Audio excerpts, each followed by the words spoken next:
राज्यातील लाडक्या बहिणींसाठी खुशखबर आहे. खुशखबर, अत्यंत मोठी खुशखबर. सर्व बहिणी खुश झाल्या. काय आहे खुशखबर सांगतो. पहिले KYC संदर्भात एक अपडेट सांगतो तुम्हाला. मागच्या वेळी असं सांगण्यात आलं की स्थगिती मिळाली. भरपूर अपडेट अशा तुम्हाला पाहायला मिळाल्या असतात की स्थगिती मिळाली KYCला, पण कुठलीही स्थगिती देण्यात आली नाही. KYC सुरू आहे. KYC सुरू आहे बहिणींनो. ज्यांची KYC बाकी असेल त्यांनी करा, कारण 18 नोव्हेंबर ही अंतिम तारीख आहे KYCची.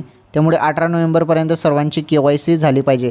आता 18 नोव्हेंबरनंतर यामध्ये मुदत मिळेल का, मुदतवाढ मिळेल का सांगता येत नाही. मुदतवाढ मिळू पण शकते किंवा नाही पण मिळू शकते. त्यामुळे तुम्हाला जी तारीख देण्यात आली आहे 18 नोव्हेंबर, त्या तारखेपर्यंत KYC करून घ्या. KYC जरी तुमची होत नसेल दिवसात, तर रात्रीच्या वेळी ट्राय करा. रात्रीच्या वेळी लोड कमी असतो, त्यामुळे KYC होऊन जाते. आणि राहिला विषय खुशखबरचा, तर 1500 रुपये जमा झालेले आहेत ऑक्टोबरचे राज्यातील सर्व बहिणींच्या खात्यामध्ये. तुम्हाला आले नसेल तर पुढील 1-2 तासामध्ये येऊन जातील.